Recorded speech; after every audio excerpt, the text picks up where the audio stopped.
for people starting out, I would say as much as you can, flatten the funnel. What does that mean? Remove pages, remove steps. That way, if you literally just have a homepage, a product page, and a cart, that tells me you just need to do three things really well. Being able to show our point of differentiation is the most important part of our whole business model and our whole company, right? And Yeah. so we knew that we couldn't just be like, hey, need a new favorite shirt? Check it out, neat. We had to educate people that this is different and why they should switch from their existing favorite cotton shirt to one that's truly sweat proof because of our IP. You cannot invent and pioneer if you cannot accept failure. We wanted people that were insanely great at what they did. Nobody was making any money at all. Most people thought the internet was going to be a fad.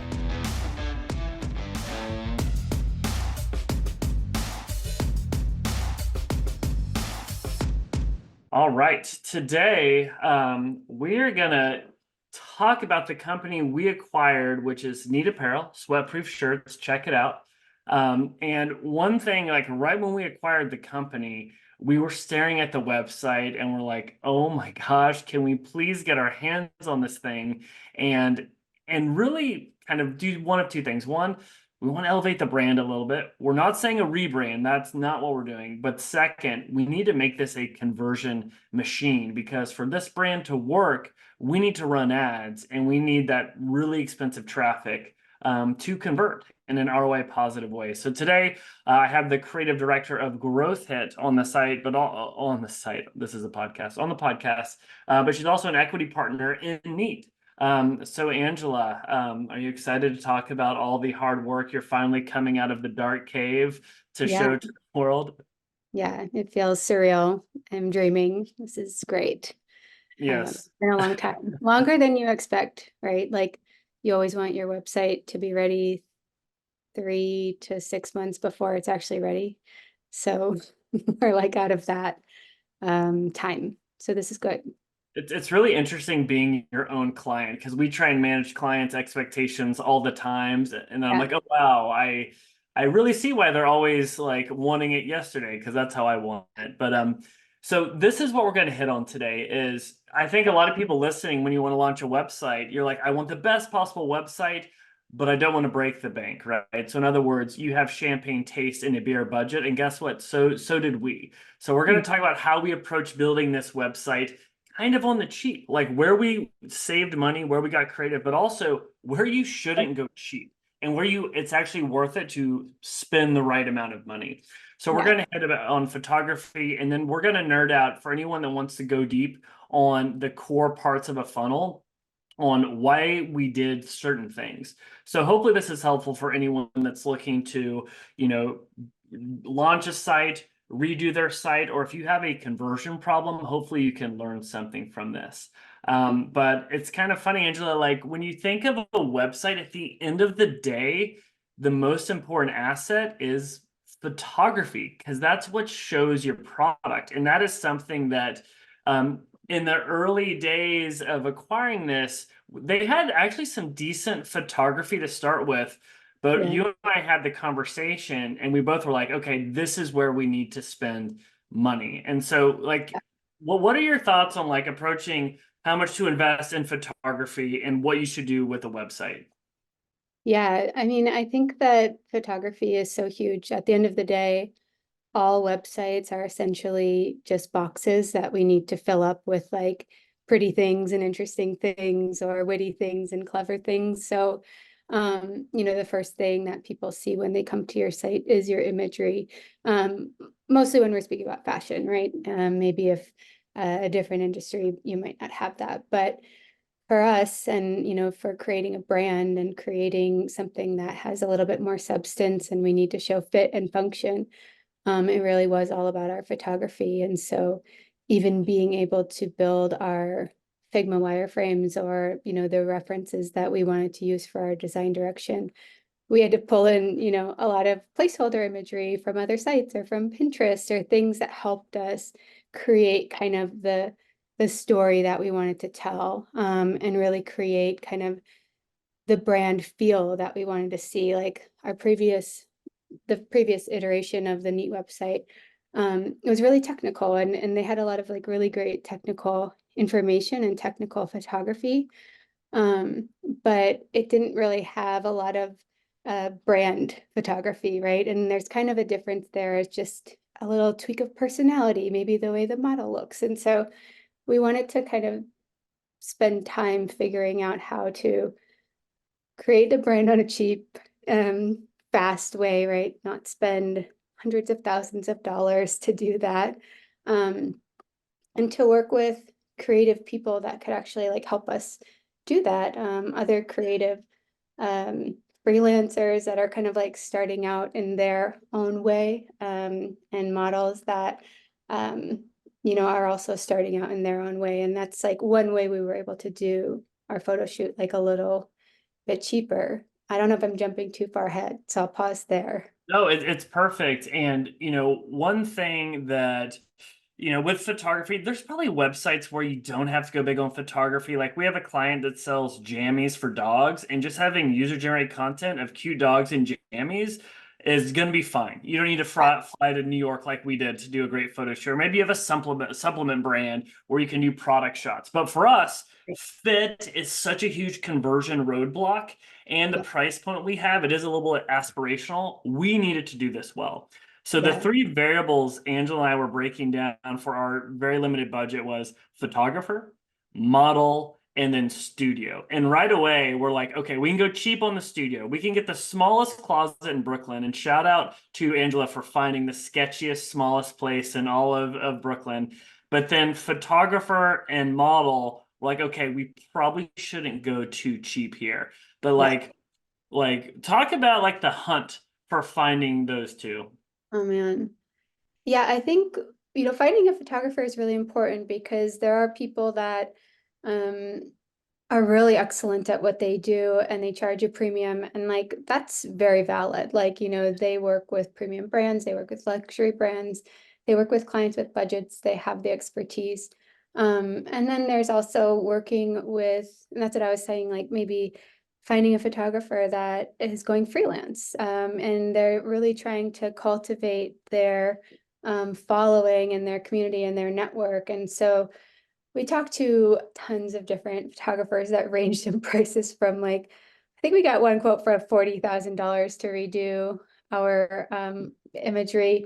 And then, something we were like, we only have this much money, right? We have less than $2,000 that we can spend here right now. And so, we wanted to find somebody that had the expertise. So we connected with our network, asked for references. We're lucky that we have so many people that we work with in the D2C space, in the fashion space. So we said, who do you guys know that you like? And we had some really great connections there. So ask your network, like, who do you know? Look at their portfolio and see, does this like kind of fit the vibe that I'm looking for? Because the right photographer can help you achieve your brand like look and feel. The wrong photographer can really take it in the other direction, and you could end up with imagery that really, really doesn't connect with like how you want just the soul of your images to look like. And so I think we got really lucky there, honestly, because we found somebody that had just left working like working with Madewell and some like J. Crew, some of these like big box retailers, and they wanted to go out on their own. And so he was really able to get the vision because he had worked in fashion before, and he had worked for shooting e-commerce, and like these things were big check boxes. Have you shot e-commerce? Do you understand lighting? Do you understand what's going to make us succeed? And he was really great in having those conversations. So I'm trying Yep. to not be long-winded, but I do think, do does does their expertise meet your criteria, and making Yeah. sure that those things align.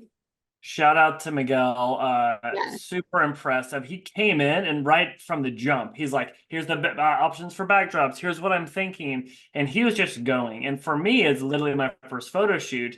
I needed that comfort blanket. I was like, oh wow, this is amazing. So that's Yeah. one, getting the right model that's like or the photographer that's been there, done there. The Yeah. second is the model. And this, like, think of when you buy stuff online, like the wrong model with the wrong face will throw you off.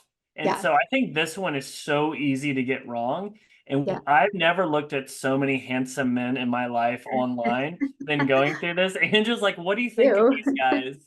And I'm like, oh man, what a world I'm in. I'd send it to my wife. I'm like, what do you think about this guy? So it was a really fun phase, looking at some hot dudes online. But Yeah. and we found a guy who is kind of like Miguel, this up and comer, where we caught them at the right time. Yeah. And we could not get him because this dude is booked solid, and Angela kept finding second options. But you held strong. You're like, we need Tyler. Tyler's the one. Tyler L. From State Models. Yeah, it's fun. I mean, casting is really hard because, well, casting on a budget is really hard. If you had all the money in the world, casting's really fun. But I think, for us, it was really about personality and being able to have that come through. Obviously, we wanted somebody that um, was a handsome person. We wanted somebody that kind of felt like just normal, honestly. Yeah, I think, not too handsome, and we yeah, wanted them likable. We didn't want it to be like, and we didn't want them broy. I want yeah, muscles, but I don't want the rock muscles. So we're very yeah. high maintenance with our men over here. Yeah, and there was a lot of conversations about, like, is he too handsome? Is he, like, is he too much of one thing? And so I think, like, that's why we kind of kept holding out for this particular model. He fit our budget, which was amazing. Um, and and then once we met him, he really was like the perfect person for the day. Like, He was dreamy, let's be honest. We were very worried. We'd see models and see their portfolio. yeah, Then you go to their Instagram, you're like, that is not the same person. yeah, But the exactly. second Tyler walked into the room, you're like, we are in the presence of greatness. Yeah, He's got the riz. I think that's yes. what the kids say. Even my wife, I was I like, don't know what Riz he, means. what's that? I don't know what Riz means, so. All right, this is a sidebar. Angela, you have a kid, you have another one on the way. You need to get the slang right. Riz means charisma. So Oh, take notes. So he's got the Riz. okay, cool. Tyler L with the Riz. That Yes, works. there we go.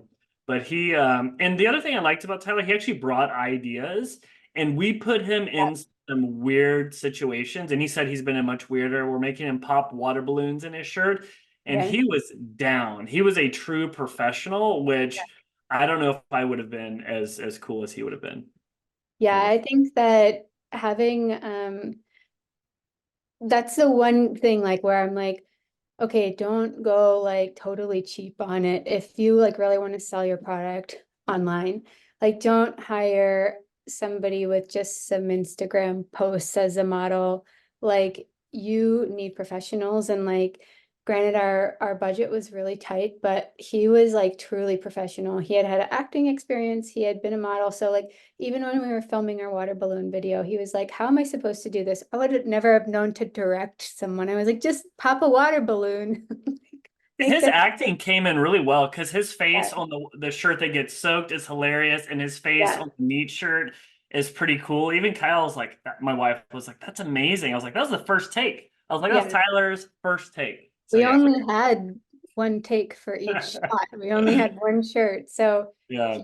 he was great. Like, and I think that was part of why it was so important to find somebody that fit the mold that we needed. And then on top of that, like, when we looked through his portfolio, he had a lot of dynamic shots. So we were able to kind of see him happy or serious or, shirt on, shirt off, be able to make choices that helped, or be able to see the different sides of him that helped us choose him over other people. And I think, like, when you're looking for that model, like, you want somebody that has an authentic smile. Like, you want somebody that kind of can be themselves a little bit, because the less authentic that model is, the more uncomfortable they are. And that absolutely Hmm. comes through in your Oh my images. gosh. If his smile looks fake, he's not going to feel like good in the clothes. And that was like part of our whole mission, is that we want people to feel good in our clothes. Like we want to take the anxiety out of your day, because if you don't have to worry about sweating through your shirt, if you don't have to worry about your clothes looking like messy and dirty, you can be naturally more comfortable and confident. And like he had that. And so we didn't have to act that part out, right? Like that was, and he was so great. And he had great music. And like that makes a Great playlist. difference too. Yeah, Yeah. he delivered on all fronts. We should have paid him for D. I need to get that playlist for him. It's funny. I tried to slide Yeah. into his DMs to send him some stuff. He has not responded to me, but I'm not offended. That's Really? okay. Tyler. Tyler, the one that got away. But no, getting someone that actually has that acting background or can show different sides, I never thought of that, but it's very, very key if you're trying to do editorial shots. So I want to Yeah. do a quick summary and then we'll move on to the website. What are like the top lessons learned from the photo shoot? I'll go real quick with mine. One Yeah. is you did an amazing job of having every shot outlined from the product shots to the editorial shots. We finished ahead of time because of your work there. And what that meant was Angela put these in Figma files. She could hand them to the model and photographer, and she's like, I need these 10 product shots. I need these 5 editorial shots. That was huge. Second was honestly just selection of photographer and model that knew what they were doing. So we didn't have to direct. What was the big one. For me, my lesson learned is know where to get snacks ahead of time. I thought I could easily grab some bagels and coffee, but because we were in basically the middle of nowhere, Brooklyn, with no like coffee shop in sight, I don't Yeah. know if you realize the sacrifice I did, Angela, for the good of the photo shoot team. I found like a coffee shop a mile away. I had to walk there. I was walking back carrying like 8 coffees, bagels. They didn't have a carrying case, so I'm doing this juggling act.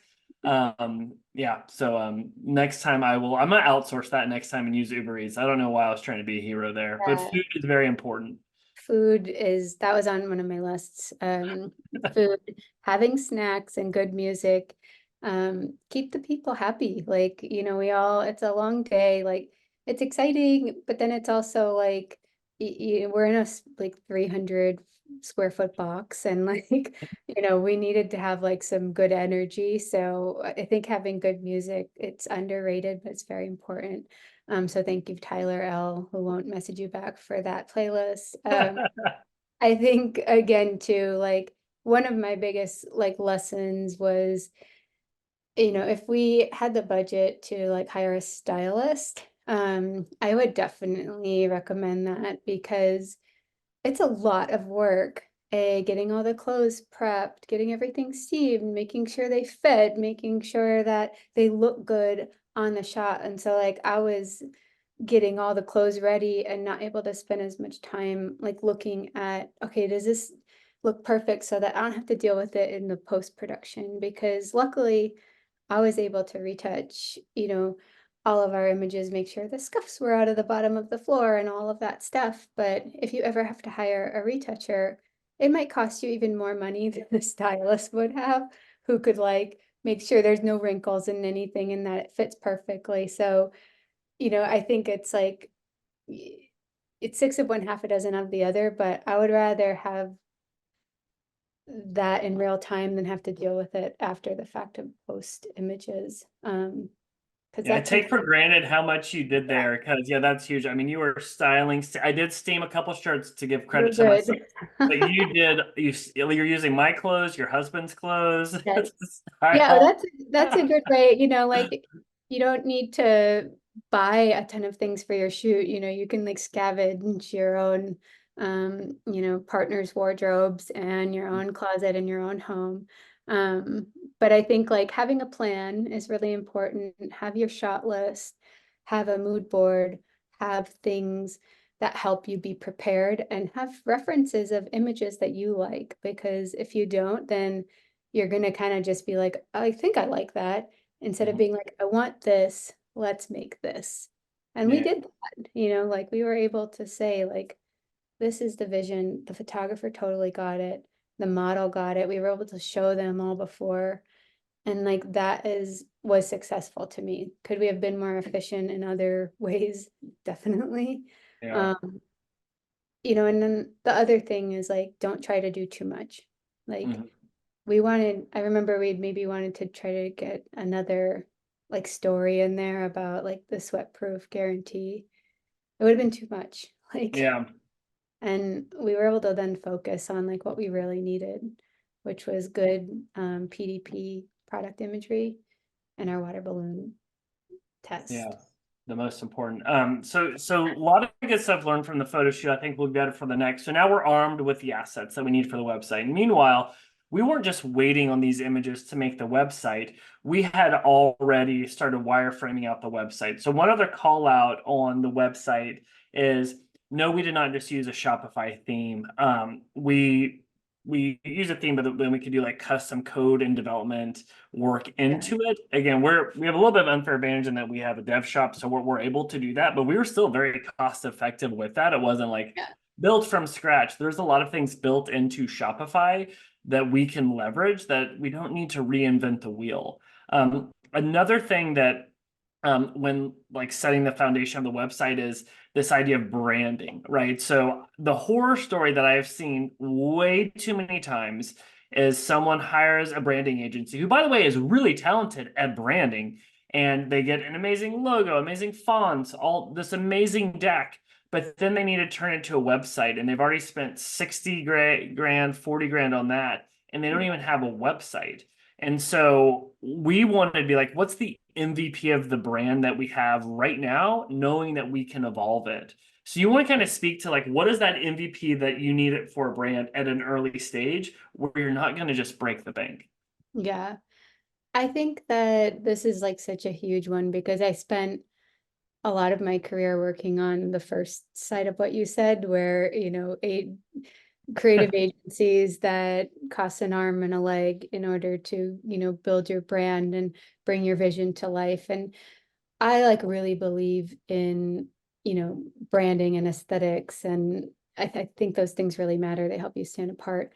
But when it comes down to like being a scrappy startup and having to function and trying to get things done without a budget or with a really minimal budget, um, you just need the essentials, right? Like have like a simple logo, like even if it's just like font based, like that's okay. You don't need to like break the bank on like this icon and identity piece. Having consistent color palette, like that will help like unify your website or unify all of your marketing collateral because color actually like really can make a huge impact. So being able to like pick those and really use those wisely throughout like all of your marketing initiatives is really important. Um, I don't necessarily think spending like days and days on typography like is the most important thing in the beginning.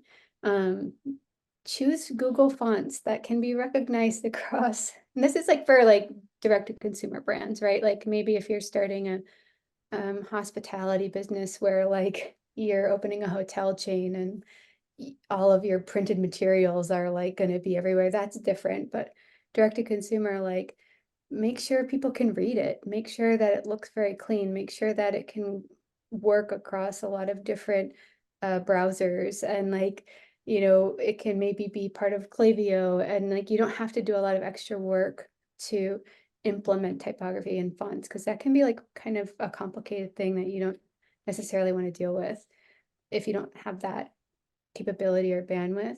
And I think like have those three things to start because that'll kind of help you. But where you can like spend some time and energy or maybe money is like your brand vision. Like maybe you have a really good product, but you don't actually have like the vision for your brand. And what does that really mean? That means like if people look at your photography, if people look at your creative campaigns, they fall through that lens. They fall through that brand lens. And like for us, I felt like what that meant was, how do we capture kind of this normal person? And we just need to capture this guy that is comfortable in life. Like he's just like the rest of us. And so we wanted to like find that balance of normalcy. And so we made a lot of mood boards about what does that look like and what does that mean. And we were able to connect kind of on this this cerebral concept through mood boards and be able to pitch that to like our group of, teammates and key stakeholders. And, I think that that may be something that if you're not a creative, person, if you're not necessarily familiar with branding, then like reach out to somebody that can help you do that. Because that can make or break, the other um aspects of everything you build out. I don't know if that makes sense. Yeah, it's like think of branding in a digital world. If you're focusing on like a website or D2C or Shopify, and it's like your colors, a logo and fonts that will work across browsers that have unified fonts as opposed to something fancy that's going to break on others. And Yeah. with the mood board, it really helps understand how these colors will play and like what you want the vibe to be. When I say vibe, it's like, are you a brand like 10,000, the short brand, where everyone's like serious CrossFit, working out hard? Or is it Yeah. like Dos Equis, most interesting man in the world, or Chubby's, where it's really fun and silly? And it's like figuring out what you want and then go from there, right? Because there's a lot of other amazing things you can do, but it can be overkill. And I've seen some amazing brands, like even when we worked at Universal Standard, the brand is in very high regard. But if you go to the Wayback Machine and look in the first early days as they're like approaching seven figures, Yeah. it was very customer centric. There's a quote that you and I were talking about beforehand. Like the definition of a brand is what do your customers say, or what do people say about your brand when you're not around? And that's what it is. And so what do they care about? Like how do they feel? They care about how the product actually works. They care about customer service and the experience. So just something to think through that because I think we have the unfair advantage with you. We could really nerd out and go down a whole path of that, but we're like, okay, Yeah. let's control ourselves. And so that was helpful. So let's get into the website. Okay. We have worked on so many websites. We've seen so many of them go wrong. And out of the gate, Angela and we have to think of the business model. So with, performance apparel, which is what we're in, how does this business model work? It does not work if you buy one shirt from us a year, right? We need this to be a high retention business, meaning you're buying, 4 shirts from us a year or more. And with that in mind, we're like, okay, we need to get the average order value up. We need to get bulk buying up. So that's the first thing for this business model to work. We need your average order value at over $100, and plus we're running a lot of ads, so that'll help us with our ROAS, our return on ad spend. The second thing that we had to be very aware of is ask yourself, if you're launching something, are you creating a new category or are you going into a crowded space? And unfortunately, Angela and I are entering an extremely crowded space, which is men's shirts. Guess what? There's a bazillion. So how do you compete? You have to compete by creating your own subcategory or segment. And so Yeah. we knew that we couldn't just be like, hey, need a new favorite shirt? Check it out, neat. We had to educate people that this is different and why they should switch from their existing favorite cotton shirt to one that's truly sweat proof because of our IP. And so the good thing is I think you and I were aligned from the start on those two components, and it had to flow through the whole website. Yeah. But Angela, anything, or we could even, and for those of you that are listening, we're posting this on YouTube as well to show some visuals, but we'd love to kind of go through the core parts of the funnel and just call out what we did and the thought behind it to get to that goal of high conversion, high average order value. Yeah.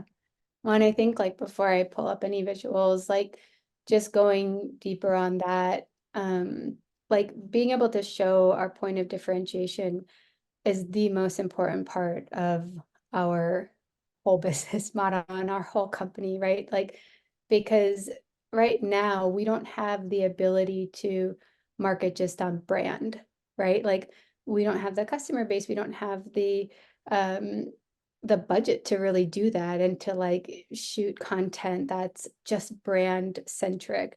And so we have to story tell based off of our point of differentiation. And so we had to create content that really talks about that in a lot of different varieties, right? Like from a video perspective, from a, just graphic, art perspective and creating kind of storytelling in these like little iconic ways throughout the site. That was, that I think was the biggest challenge we had to overcome, because you could just see a t-shirt and not really understand why it's different.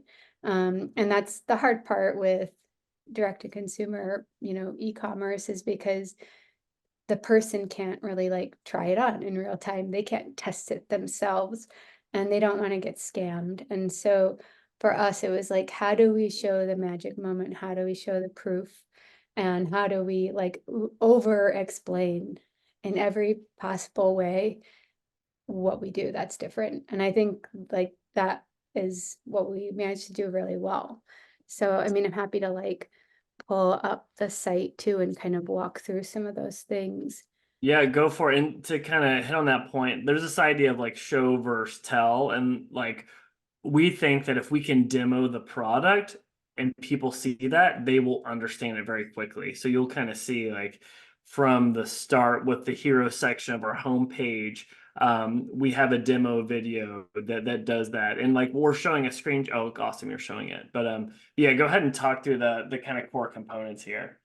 Yeah, well, I think, like as we said, like this was one of like our main goals of our photo shoot, was to get this magic moment video, because beforehand we had had videos of, using spray bottles or just kind of showing the product in like a time lapse function. It was like, how do we show this like really us versus them, like, and not have to make people read or see anything, but be able to show it in under 5 seconds. And I think that this video of just this simple Tyler L popping the water balloon under his shirt versus another shirt, we show the water coming through, we show the inside of the shirt, and that, you can actually see the maze technology in ours.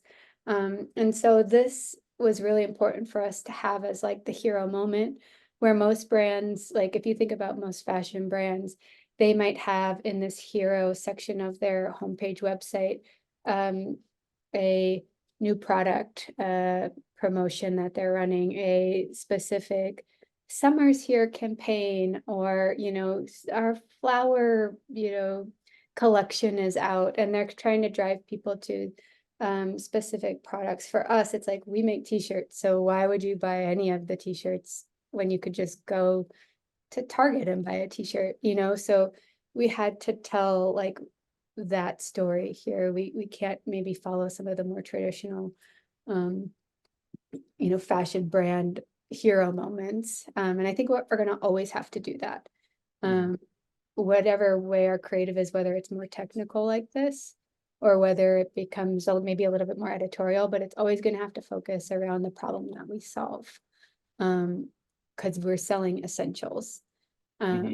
So just like talking about that really quickly here is just super important to us. Yeah, it's everything. And then like hopefully they see that right away. We have the language of make the switch. Unlike regular tees, t-shirts, ours hide sweat. So we're making it impossible to understand the point of differentiation. Because one kind of rule in conversion rate optimization, if there is any confusion on like why your product, why it's different, the answer is no, they will not purchase. So within that kind of hero section, which is above the fold, we need to be crystal clear. Because if we win that, if we win, they know what this is, then they can be in a buyer's mindset. And the rest of the time they're on the website, they can think of, hey, what's the right entry point to this brand? What product should I get? Yeah.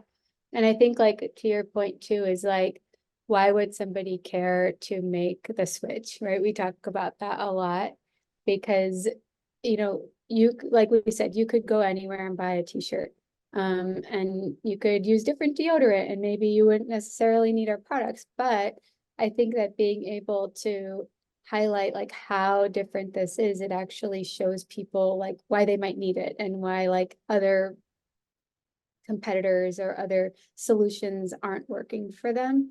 And so we have that as like our CTA that even you see before you come into our hero banner on the site, which is unlike your regular t-shirts, outside sweat, no pit stains, no back sweat, see why fans are flocking to Neat.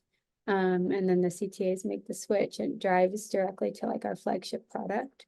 And I think, we're able to call out like the benefits and the USPs in this very simple way, but it's really effective too. Yeah, and then as we scroll down, like notice how we're pushing bundles. I think a lot of people when trying this for the first time, they're probably going to get one shirt. And Angela's smart enough to put like our best sellers, like our number one shirt. So we're trying to funnel people to the most popular one. But notice how we merchandise the website. We're going for the bundles that get that AOV closer, average order value, to over $100. Because for our business model to run ads, that's what works. Yeah. Yeah, really pushing bundles, I think, is super important. And we can talk about the cart in a minute, but we use that as a very strategic path to build and increase AOV. And I think like, for us, it's also, it would be great if the first purchase that we have always comes in and buys our 4-pack. But like you said, I don't think that's necessarily going to be realistic. They might want to try something that's like less of a commitment, right? So coming in and like explaining why our t-shirts are better still, we're kind of sandwiching, right? Like, so here is the magic moment you can see visually and kind of get that immediate like, oh, cool, gratification.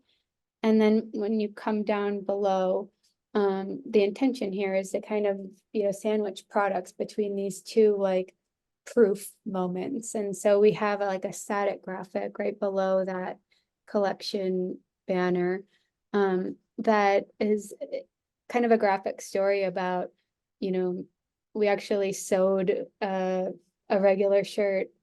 We cut our shirt in half and sewed it to like regular like cotton t-shirt and ours. And actually, we ran a lot of like video tests on how the water gets absorbed, how the technology actually works. And we kind of took static stills from that and kind of explained from the inside to the outside what actually happens. And then, being able to showcase some of these other like features and benefits of the product. And it kind of, it helps to take a moment for consumers to like kind of easily and snaggably process this information and then drive them into the funnel more. And so that was really important for us.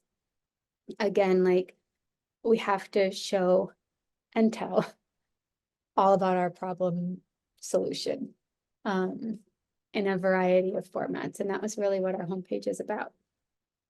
Yeah, it's like showing the demo if people want to see the demo. We're showing the features if people want to see features, and then we have user-generated content. Let's show real people like you doing it. There might be a video of me on the homepage. Hopefully, it's not too cringe. But it's as they go through this, we're trying to kind of beat them over the head on that point of differentiation. That way, as they then will go to the collection or probably detail page, they're ready. Yeah. So I think that, that was kind of the most important aspects on our homepage for us to do. And obviously we drive them to a few different pages, but naturally like in the funnel, our collection page would kind of be the next thing for us. And this is a page like, it's so like normal, like, okay, it's a product grid of like our collection PDP thumbnails, but like, to me and you, it's like so much more because this is a place where I think like you don't need to be a website designer to optimize this page, right? Like you just need to be strategic and to try to provide the information a customer is going to need here. And so for us, that was about like optimizing this hero banner space to include some descriptive copy, which is kind of a little SEO play that, we can customize for any collection page. So if it's women's, it's about women's. If it's men's, it's about men's. And then being able like at a high level to add in some iconography to tell our point of differentiation versus other t-shirts. If we didn't have this banner up here, you just come in and you'd see a bunch of t-shirts and be like, okay, why does this matter to me? Yeah, and another thing, like, because we look at our website and you have all this context that can really cloud how you look at a website as a skeptical first-time visitor on mobile. So we want to know that wherever they're coming from, wherever they land, we want to just assume, hey, maybe they don't know about us. So let's make it very clear in a scannable way. So one of the goals of this collection page. Another thing worth calling out is we did this late in the process is we renamed all the products, and we did it in a way to reinforce the value proposition, right? So we have this one shirt that has these panels under the arm that you literally cannot sweat through, right? So it's the pit stopper undershirt is what we called it. And it's like break in case of emergency shirt that you use. And then we have other shirts that have our core technology that we're calling the sweat defender shirt. That way, we're just reinforcing that point of differentiation in the value prop. And then we've had some fun with the bundles because, like I said, the bundles are huge. And so we have the men's daily grind undershirt 4-pack for people that maybe have to wear undershirts at their job 4 or 5 days a week. We have like the urban survival sweat set, the no sweat closet upgrade. Because with the titles, we're trying to reinforce the use case of why you would want to stock up and buy. So we'll see if it works. But there was a lot of thought that went into those. That goes back to my theme that you said you didn't understand as much about show versus tell, but this is the tell moment, right? Like in the collection page, we're not really able to show our point of differentiation immediately. So to me, like our product naming convention really mattered because it helps us actually explain our point of differentiation and tell that story without being able to show it right here.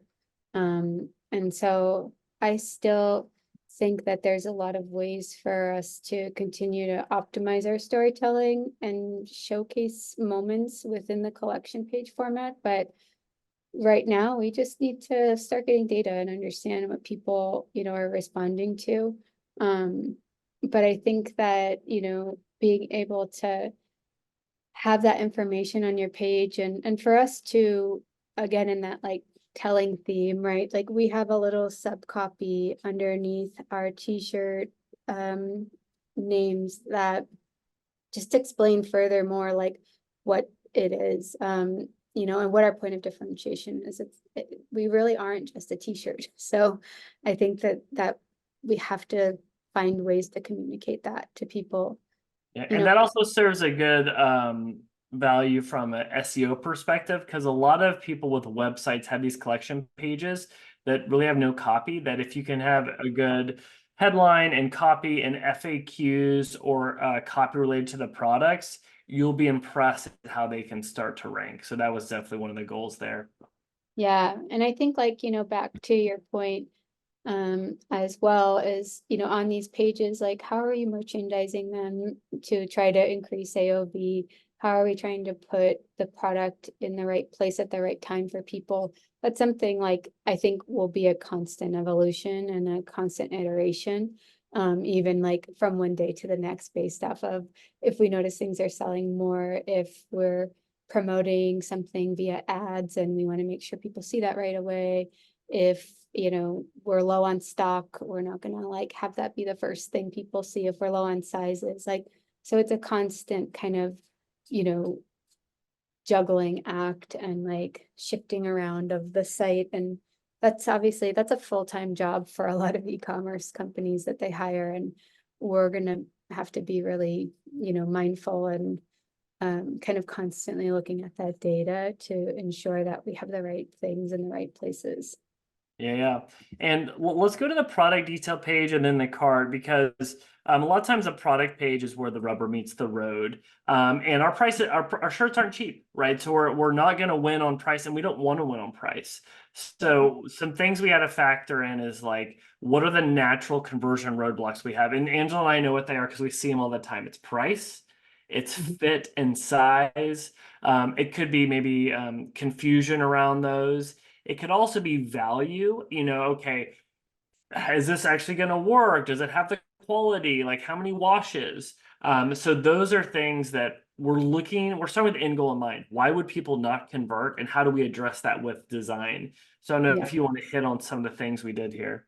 Yeah, I think that, even it's kind of interesting if you look at the before and after of our old PDP pages.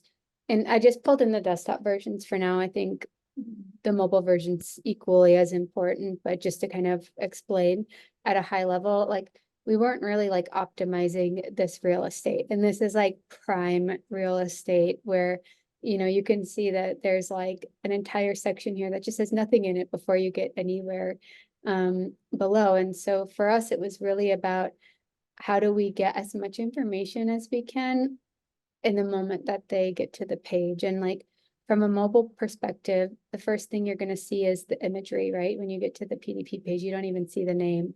And so that was kind of like against my luxury fashion background. I'm like, I think we need to add in some graphics on our PDP pages because like if somebody just sees these two shirts and without the naming, our kind of cool new names, they're not really going to understand like what the point of differentiation is. So you kind of see here that we have like our icons that call out our features. And this is the second or third image that they're going to see if they're just scrolling on their mobile device. Obviously, if they're on desktop, we have a new layout that allows people to kind of see multiple images and multiple kind of fit and view of the shirt. And we really took like cropping into consideration to make sure that we could show the product well. Those things matter, and that kind of goes into your photo shoot back to those roots. But again, like, we really took into serious consideration what images we wanted to show here, and even going down to making graphic cards of the inside and outside again, because these are the things people scroll through right when they get to the page. They kind of want to see what it looks like and how it fits. So that's again why your product imagery is so important. And what I've been seeing in a lot of, the D2C brands that I work with and that I do research on is how are they using their PDP real estate to communicate anything. And a lot of brands are starting to create, more than just showing a beautiful lifestyle picture of their product that doesn't really say anything about it, right? So they're starting to put UGC in their PDP images. They're starting to put video content there. They're starting to put graphic imagery that really explains what their product is, or press winnings and clippings and experts talking about it. Like this is prime real estate that you should spend a lot of time caring about, in my opinion.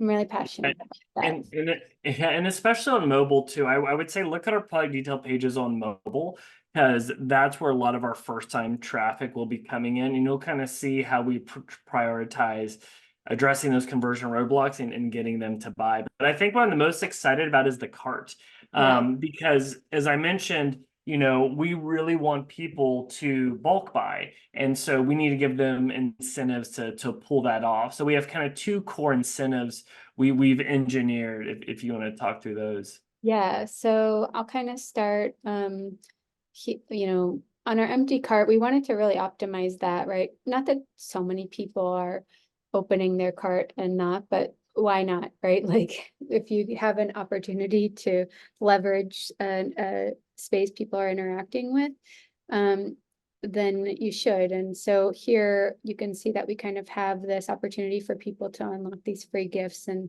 the idea being that this helps increase our AOV, and then incentivizes the customer to kind of take action and start shopping. And for So, people just listening, what Angela is alluding to is if you spend over $85, you get free shipping. You spend over $200, we're going to give you a free $44 shirt, right? And so the goal is, as you get closer to these thresholds, you're like, all right, let me throw it in, and then we're letting you add to cart right there. And what's nice is it's early days. We've already seen our average order value go up $20 with putting this live, and so that makes me really excited that okay, we can get this closer. I mean, we're hitting 100. I think we could get this to 150. yeah. Yeah, and this is like, I would say that this cart experience. And you can kind of see, like, as you get through each of these different phases of the cart, you know, you'll start seeing like your rewards piling up at the bottom, and then eventually building out this custom functionality that allows you to like select your free gift. And you know, you have that reflected in a lot of different facets within the cart. So you're able to see savings, you're able to see your free shipping, you're able to see your gifts. There's a lot of like wins in that experience, when a lot of people might then be facing their objections. I don't know if I really want to spend this money today. You know, and so we even have like urgency messaging below our checkout that's like, get it before we sell out again, which actually happens to us a lot. And so there's just a lot of, I lay it all out in this page here, like, and we can send this link to people if they want to, you know, really spend time viewing this. But, you know, to your point, we're really trying to give people a positive experience and to see the value of the product, and to increase the AOV. And what I wanted to say here is, this is something I wouldn't skimp out on. So like, you can use a Shopify template and do all of the things, you know, use what they have if you don't have like a ton of budget. But if you have the ability and, you know, some funds, I would say optimize your cart and try to get creative with how you get people, you know, aware of more products or adding more products. And this could be, you know, an area you invest in on your website. Yeah, and for people starting out, I would say as much as you can, flatten the funnel. What does that mean? Remove pages, remove steps. That way, if you literally just have a homepage, a product page, and a cart, that tells me you just need to do 3 things really well. And if you have to prioritize any of the 3, I would actually start with the bottom. I would start with the cart, get that dialed in. And usually Shopify is really good. But I would say adding these features, if you have a business like us where you want to get the AOV up, go for it. And then that product detail page. Because the other thing about nailing the product detail page to be really strong, it can also function as your ad landing page. So Yeah. that's a whole nother conversation we could get into, because that's kind of the next phase of this is Angela and I will be rolling out ad specific landing pages based on personas, based on campaigns that we're doing. And we're just now starting to get data on, hey, what's working with the website? What's not working with the website? How's the add to cart? How's the conversion rate? And then also what ads work and how we learn from the ads to change the creative that goes on the website. So even though it's fun that the website is done at this phase, we're really just getting started. It's like not even done. Yeah. Just never done. Not even done. Well, cool. I'm excited to share this. We'll share the audio and then obviously the videos, and people can check out needapparel.com just to kind of see what they think. And we'd love your opinion or feedback on the kind of UI UX and what we've put together. But more to come as we try and launch this puppy now, because now it's live. Now we've got some revenue goals to hit. We've got to go through about $100,000 worth of inventory, so it's game time. But Angela, thanks for coming on. This was super fun to kind of nerd out on the labor of love that you've been doing over there in your cave of design and development. Thanks, Jim. Thanks for having me. And thanks for all of your collaboration and feedback. Most of the copy is all your brainchild. So I think you've done an amazing job in helping kind of the tone of our brand take shape too. We should have a conversation about that one day. Yeah, my Hoobastank line got removed, but that's okay. Maybe I'll get it in there. Not intentionally. It was for the best. It's a lot of work, a lot of letters. Well, cool. Well, thanks, Angela. Okay, thanks, Jen. Bye. Bye-bye.